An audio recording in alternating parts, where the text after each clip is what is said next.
Hey, what's up guys, it's Michael for Reptile back with another video today, and today we have a brand new video. You guys read the title, I'm getting 9 new geckos today. Let's get into it. I did want to just say that before you consider me one of the fellow pet tubers that is just buying a ton of animals for no specific reason, I actually did buy a table for the local reptile expo here, Calgary, Alberta. If you guys are in the surrounding area and want to come see me at my table, I'll be vending, I believe it's May 25th and 26th, so it's many months away, but I did pick up these geckos for a very low cost, and I think that they are going to sell pretty well at the show. So this is essentially stock for me. I will be maintaining them properly. They do have a proper setup. I have set it up behind me down lower. You guys can't see it unfortunately, but before you guys freak out about me just adding reptiles to add reptiles, that's my like FYI section, I suppose. So with that being said, I do want to mention how you guys liking this lens. It's a new lens. Well, it's an old lens, but a new filming lens. Otherwise, it's nice and up close time with Mike. Maybe that's not a bad thing. You know. Whatever. I am going to grab the little geckos and show you some of them. So I don't want to freak them out too much. They have been in travel for, well, since this morning. You guys can see in there that there is a gecko. These are the Mourning geckos, or the Lepidodactylus lugubris, or lugubris. I don't know exactly how to pronounce it, but that's what these guys are. I really don't want to freak those guys out too much, so I'm gonna do hands-free for right now. But I just wanted to show you guys a little bit of their setup and just how I'm going to be keeping them in the meantime. I did get 2 pretty small babies, as well as 7 more pretty good size, I'd say almost full grown. In fact, that one that I showed you, I'm pretty sure you could start to see some eggs developing. So the tank that they're going to be kept in, I'm going to keep the 2 smaller babies in this tank up top here. That's an 8x8x12. I will be adding a couple more branches and stuff, but for right now, that's what they're going in.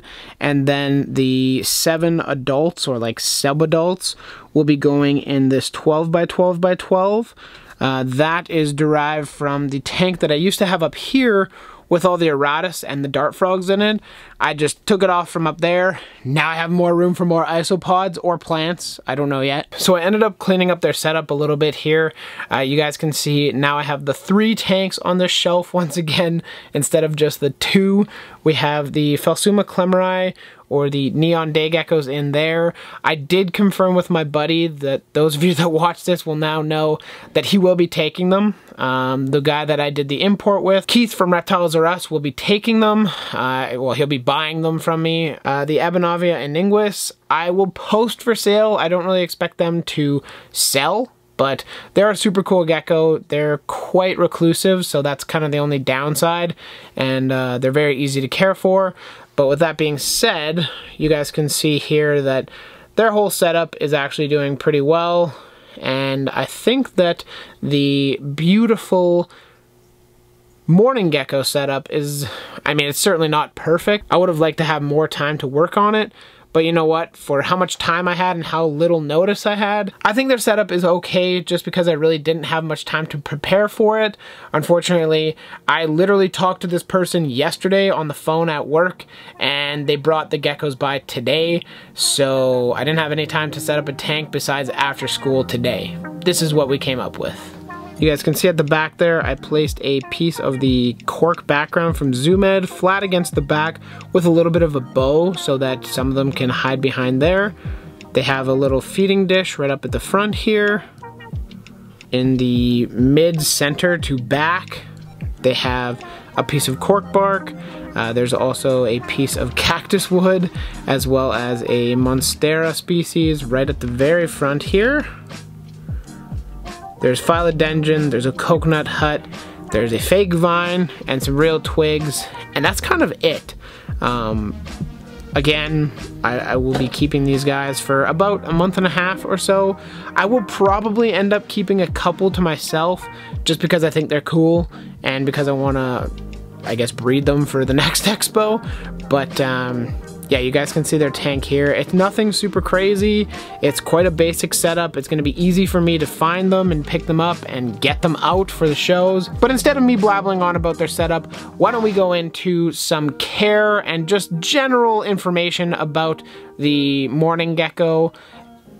That way I will make a care video when the time comes, but I don't need to make one immediately. The Mourning gecko, or Lepidodactylus lugubris, or lugubris, I'm not sure exactly how to pronounce it, is a very, very small gecko. Their max size is only going to be about 3.5 inches, maybe a tiny bit more, but typically about 3 inches. So they don't need a ton of space. Minimum size for one, I guess you could probably house one in an 8x8x12, but that is a little bit small for my liking, so you could house 3 or 4 in a 12x12x12, and that's a little bit more adequate. Now, something kind of interesting with these guys, I said that I believe these are the Hawaiian type, or type B. Now, the only thing that's special about that is because there is 2 different types, there's a more normal, kind of bland looking Mourning gecko, which is the type A. It's found throughout Mesoamerica, South America, and even in some of the Philippines and Asia. And then type B is actually found in Hawaii. Type B is characterized by just lower pattern overall, a little bit crisper blacks, and then generally being a lighter coloration.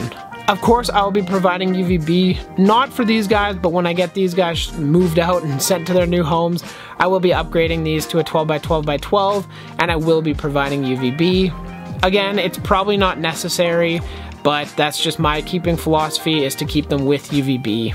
I keep pretty much everything in my collection with UV. But with that said, the temperature should be about 75. That's fine as an ambient. If you have a little light over top, that's going to provide a bit of a basking spot, and that should be likely no higher than about 85. But, I mean, in the Philippines, it does get quite a bit hotter than that, so just make sure they have enough space to retreat and a thermal gradient for them to move from warmer to cooler, and vice versa. Now, for humidity, the humidity obviously is going to be high. Ideally, you want it above 60%. Typically, once a day watering or misting is going to be enough for these guys. Their diet's pretty easy. These guys are going to be eating mainly fruit flies, small crickets, phoenix worms for adults, and Repashy as a supplement can be used. I know there are some people out there that just feed only Repashy, and I guess they turn out nice enough, but that's not something that I'm going to be doing. And probably the most famous thing, which I probably should have said first, but I'm saying it last, is this species is parthenogenic. So what parthenogenic means, for those of you that may not know, essentially means that a female can produce viable offspring by herself. There's no male counterpart needed. She can produce viable offspring without a male fertilization. Now, I will say that there are recorded males of these species out in the wild and even in collections, but essentially the babies are going to be a clone of the mother. The females will produce only females, so males are extremely rare. Like I said, if you guys are interested, I can do a little bit more of a long-term kind of gig, a long-term kind of video on parthenogenesis, the science behind it, how it works, and that kind of stuff. It would be kind of a fun video considering that's kind of my background, is biology and genetics and stuff like that. So if you guys are interested in that, then let me know in the comments down below. But with that being said, I'm just going to leave you guys with some footage of me releasing them, and we'll catch you at the end of the video.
It's a nice little shot of one.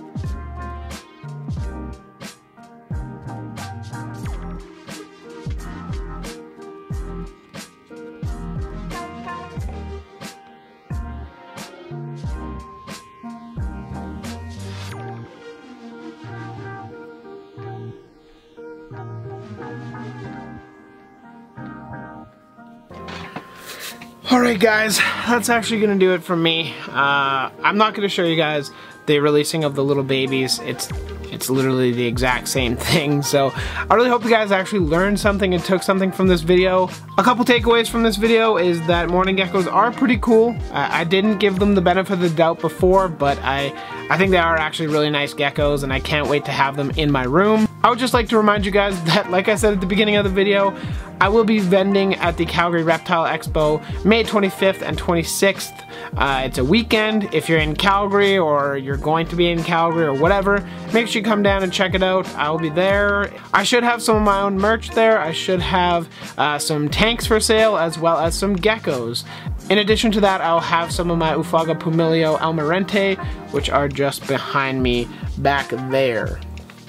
So if you guys are interested in anything like that, make sure you come and say hi. Let me know that you saw me on YouTube or whatever, and maybe I'll give you a little bit of a discount.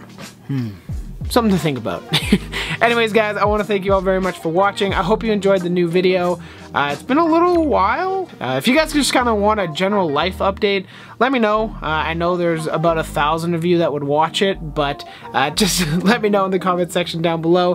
While you're down there, leave what your favorite animal is. I don't know, whatever. If you did in fact like the video, make sure you smash that like button. If you have any comments, questions, concerns, anything like that, when you're down there leaving your favorite animal, you can leave it in the comment section down below. If you want to see more reptile content and some crazy content coming this summer, I'll be doing a lot of traveling, a lot of hanging out with lots of friends, and some cool stuff. Make sure you click that subscribe button and click the post notification bell right next to it. That way you get notified every single time I post a video. I want to thank you all very much for watching. If you made it to the very end, leave the word PALM, P-A-L-M, in the comment section down below. It was kind of interesting seeing how many of you made it to the last video, my reptile room tour, and I like to see how many make it here. So thanks for watching guys, I hope you have a good one. I want to thank you all very much for watching, and as a last plug for those of you that made it to the end, I should say this in the beginning, but make sure to follow me on Instagram. I post regular content there 3-4 times a week sometimes, and hopefully in May, I'll be doing it every day. So I want to thank you very much for watching. Have a good rest of your weekend, and we'll catch you in the next video. Later.